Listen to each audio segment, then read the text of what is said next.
Moikka kaikille!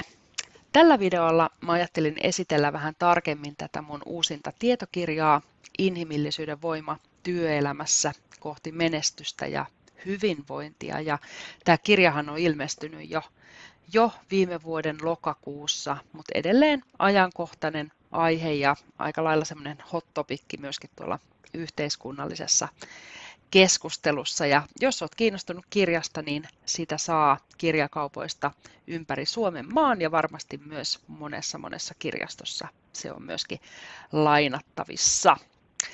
Mutta on ollut ihan ilahduttavaa, että viime vuosina työelämässä on noussut esiin tämä inhimillisyyden merkitys ja inhimillisen johtamisen tarve.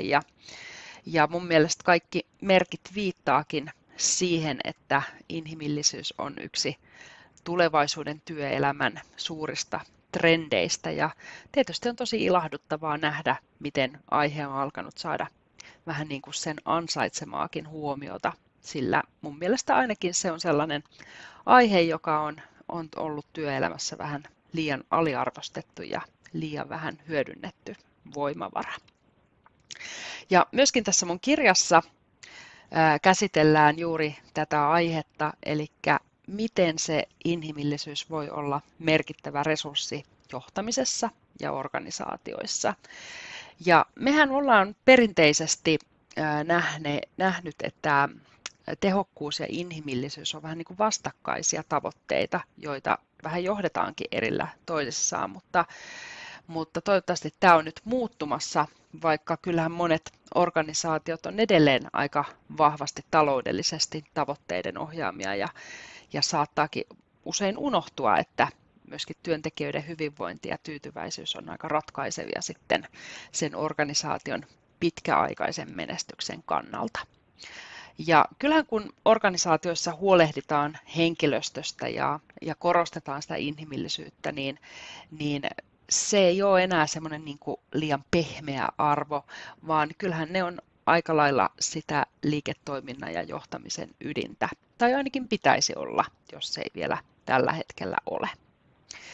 Ja tälle on ihan tutkittuja faktoja olemassa, eli kun organisaatio alkaa sitten panostamaan siihen inhimillisyyteen, niin se rakentaa työelämää, jossa ihmiset kokevat tulevansa tietysti nähdyiksi ja kuuluiksi ja arvostetuiksi, mutta tällaisessa ympäristössä niin se työntekijöiden motivaatio kasvaa ja he ovat myös sitoutuneempia, mikä tietysti heijastuu aika positiivisesti sitten sen organisaation tuottavuuteen ja koko organisaation hyvinvointiin.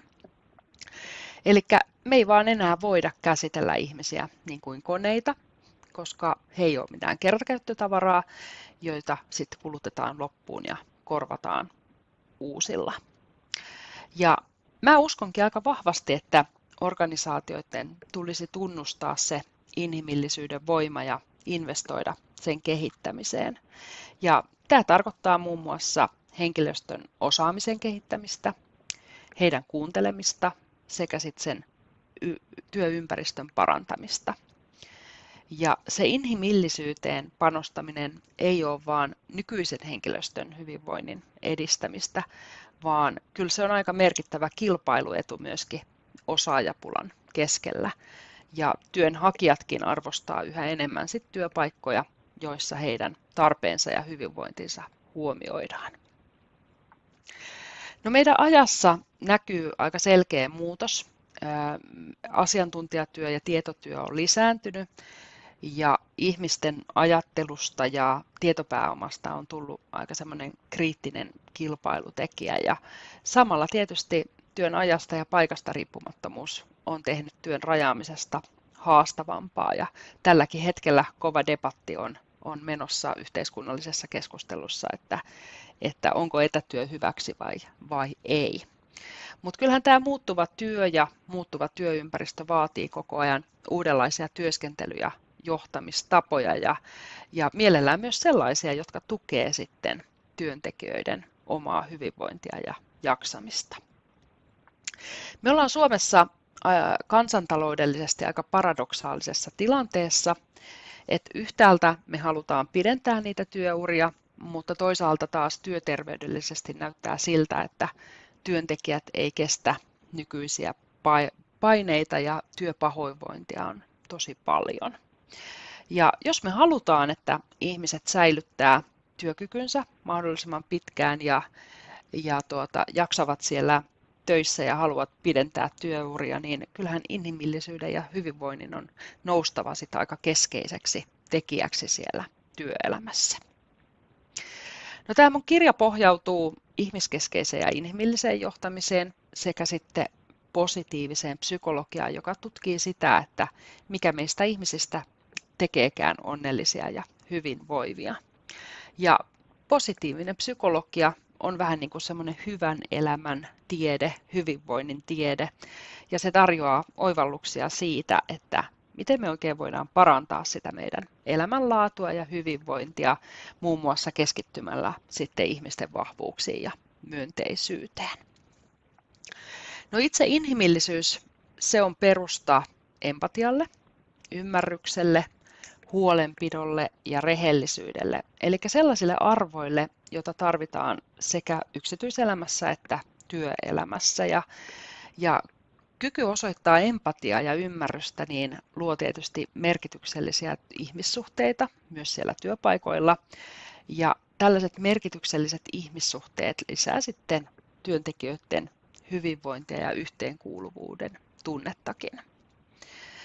Ja positiivisessa psykologiassa tämä inhimillisyys nähdään hyvinvoinnin tärkeänä rakennuspalikkana, ja tutkimukset osoittaakin, että ihmiset, jotka osoittaa inhimillisyyttä, eli vaikka sitä empatiaa ja ymmärrystä, on paljon onnellisempia ja terveempiä ja menestyvämpiä elämässään. Eli on tosi tärkeää, että me pysytään ihmisinä ja kohdataan arjessa ihmisinä toisia ihmisiä siellä.